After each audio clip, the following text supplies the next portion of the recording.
Olá, estamos aqui mais uma vez no Palavra Revelada. Eu quero deixar uma reflexão para o seu coração nesse momento.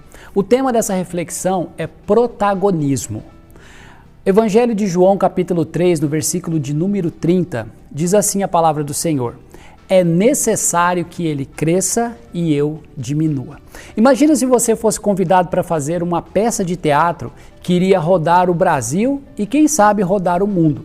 E você pudesse escolher qual papel você iria fazer. Qual você escolheria? Um papel de coadjuvante? Um papel de protagonista? O papel principal? Essa frase que eu acabei de falar para você, ela foi dita por um personagem bíblico chamado João Batista. Jesus disse que João Batista ele era mais do que um profeta, ele era o cumprimento de uma profecia. Isso está em Mateus capítulo 10, nos versículos 9 e 10. Mas João Batista também, ele era uma verdadeira controvérsia. Não, ele não era controverso por aquilo que ele falava ou por causa da sua personalidade. João Batista, ele era uma controvérsia para o chamado modus operandi da religião da sua época. Se você nunca ouviu falar nesse termo modus operandi, é um termo jurídico, onde é o modo de se fazer alguma coisa. Então, imagina comigo que João Batista é um homem que cresceu no deserto. Então ele não cresceu no grande centro religioso da época, que era Jerusalém. João Batista, diz a Bíblia, que ele se vestia de roupas feitas de pelo de camelo e usava cinto de couro. Isso é bem diferente das vestes usadas, por exemplo, pelos fariseus, que era o grupo mais conservador daquela época. João Batista, ele não se alimentava das finas iguarias. Pelo contrário, a Bíblia diz que ele se alimentava de gafanhotos e comia mel silvestre também. E João Batista, ele não tentava alinhar o discurso, as suas palavras, para os poderosos da sua época. Ao contrário, tudo aquilo que ele achava condenável, ele falava mesmo. E quem o diga é Herodes, que tantas vezes foi confrontado por causa das suas atitudes. Então, uma figura dessas tinha tudo para cair no descrédito, no anonimato. Afinal, quem se importaria com um homem com essas características, certo? Errado. As multidões iam até ele, iam no deserto atrás de João Batista, para ouvi-lo e para serem batizadas nas águas, como resposta ao arrependimento, à pregação que ele anunciava. Então João Batista, ele era como um decreto de falência para aquela religiosidade da época, uma religiosidade autoritária e repleta de aparência, de exterioridade. Mas João Batista, ele nunca buscou nenhum tipo de notoriedade. Ele apenas quis cumprir a palavra que veio a ele no deserto, por intermédio da profecia escrita no livro do profeta Isaías. Isaías capítulo 40, versículo 3 vai dizer assim: uma voz clama, no deserto preparem o caminho do Senhor. Então ele não era a voz que clama, mas ele era a voz do que clama. Ele não era o Messias, ainda que ele fora questionado certa vez se ele era o Messias. Mas ele era o precursor, ele era o antecessor, o que viria antes dele. E João, em seu evangelho, ele registra em pelo menos 2 episódios o momento em que João Batista, ao ver Jesus, disse aos seus discípulos: eis o Cordeiro de Deus. Por isso, era recorrente nos ensinos de João Batista que viria alguém após ele muito mais importante, alguém que ele não se achava digno nem ao menos de desatar as sandálias dos pés. Sabe o que João Batista está querendo dizer? Eu não sou digno nem ao menos de servi-lo como escravo. Então seus discípulos ouviam isso constantemente e as coisas foram caminhando nesse sentido. Aquele que tinha mais importante, paulatinamente ia assumindo a atenção e a busca das pessoas. E João Batista, ele se alegrava muito com isso, porque estava se cumprindo tudo aquilo que ele acreditava que iria acontecer. Mas voltando ao texto que nós lemos lá no início, esse texto, que é necessário que ele cresça e eu diminua, é a resposta que João Batista deu aos seus discípulos. Pois eles disseram a ele assim, que as multidões agora iam ao encontro de Jesus para serem batizadas. Mas agora as coisas realmente estavam entrando nos eixos. Agora, aquele que era o principal estava sendo mais do que nunca reconhecido.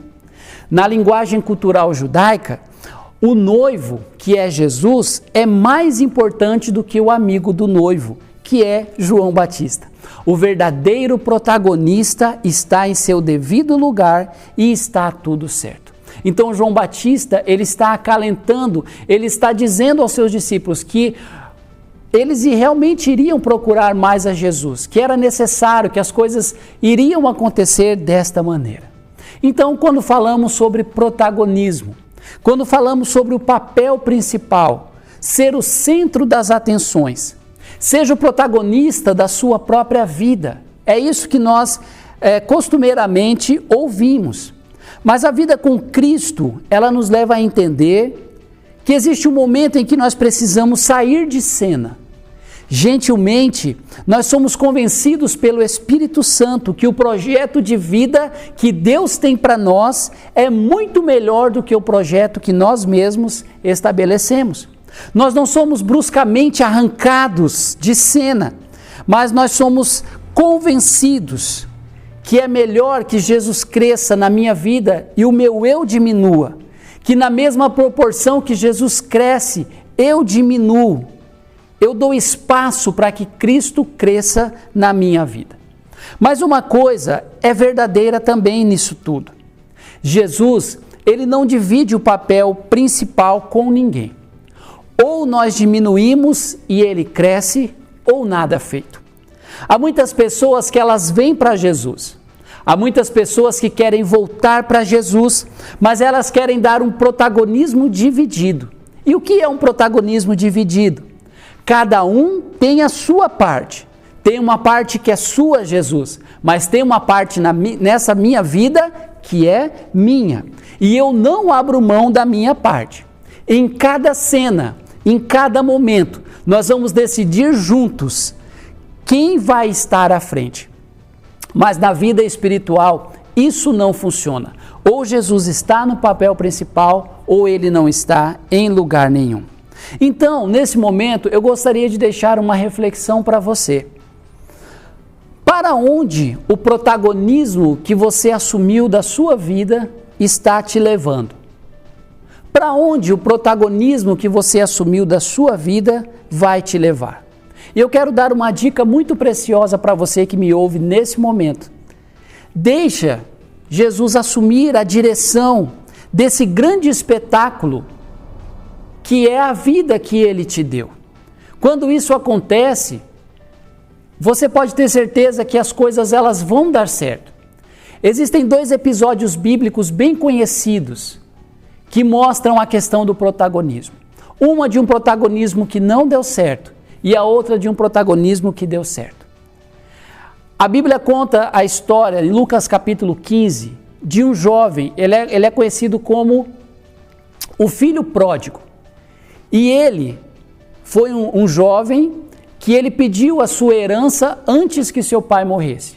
E a Bíblia conta que ele foi viver numa terra distante, a Bíblia conta que ele gastou todos os seus bens e de repente ele se viu comendo a mesma comida que os porcos. Num dado momento esse jovem se arrepende, ele volta para sua casa, ele é recebido pelo seu pai. Então nós podemos entender nessa passagem que ele assumiu um protagonismo e ele não pensou nas consequências de tudo isso e deu tudo errado. Mas a Bíblia também conta sobre um episódio tão importante que é conhecido como a pesca maravilhosa.